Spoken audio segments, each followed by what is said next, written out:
Hi everyone, for tonight's Nightcap and review, I'm having an adult beverage, and tonight I'll be discussing Demon with Benefits by Aurora Asher. I did receive this as an ARC from NetGalley, and of course I'm going to give my honest opinion. This is book 3 in the Hellbent series, and while I believe each one is intended to be a standalone, there is some connecting storylines that I would recommend reading them in order. They've all been a lot of fun, and I would recommend the series. These are the highlights and the content warnings. My rating for this book is 4.25, so what's it about? So this book is about Mephistopheles, also known as Memph, who is a jokester amongst his demon brothers, but behind his grins and jokes is a lot of pain. And lately it's been harder and harder to keep up the facade, especially with Iris around taking jabs at him. Iris is the twin sister to his brother's girlfriend, and she is just vicious in her anger towards him and his demon brothers.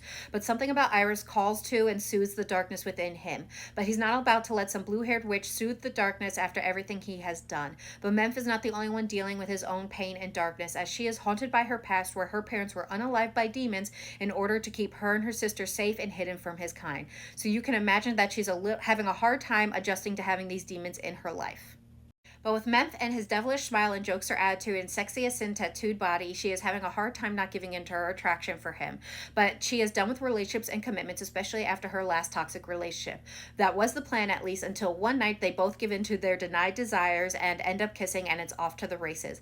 But it is with the understanding that they are in a friends with benefits situation, as they are not good for one another. But all good things must come to an end when a shared enemy from their past comes a knocking, and they are forced to confront not just their pain, but the feelings they have been suppressing about one another in order to survive, with Memph having to expose his darkness to avoid being swallowed by it, and Iris having to overcome her fears, because if she does not overcome her fears and embrace his darkness, she will lose him forever. So what are my thoughts? Again, I'm giving this a 4.25, and I had such a good time reading this book, and I'm having such a blast reading this series. I actually have this book on order with my local romance bookstore, and it's been set aside for me to pick up later this week, and I am so excited.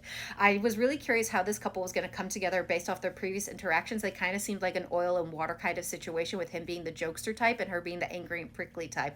But by reading this book, you find out that these two just really have a lot of trauma in their past, are being bogged down by it, and they're just not dealing with it in the healthiest of manners. For Memph, all the torture and things he went through in hell have really left a mark on him, and his way of dealing with it is to not deal with it, really, at least not at face value, and just play it off as like being the jokester, non-serious type, and actually letting his brothers think of him as a screw up. But in actuality, he just has all this pain buried deep down inside of him, and now he's started to funnel it into a form of artwork, with him being sculptures, as that is a running theme within these books. So the previous books were more focused on music, while he is using sculpture to work through that pain, and actually the sculptures he's making are depictions of the torture he went through, and it's just a very moving message that art can be a form of healing.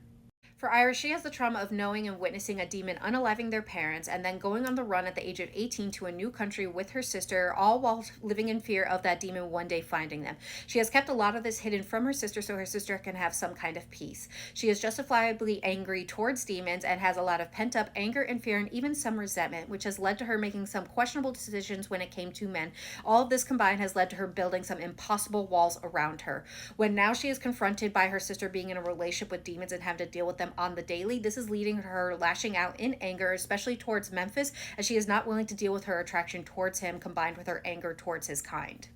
Now, with all that anger and pain between the two of them, you kind of wonder how the two of them are going to come together. But a lot of people believe there's a fine line between passion and anger, and this book is a great example of that. With at the start of their relationship, her being so angry and lashing out at Memph, and him responding back by kind of being nonchalant jokester with her, led to some great banter between the two of them that really increased the tension. You can see the underlying desire between the two of them.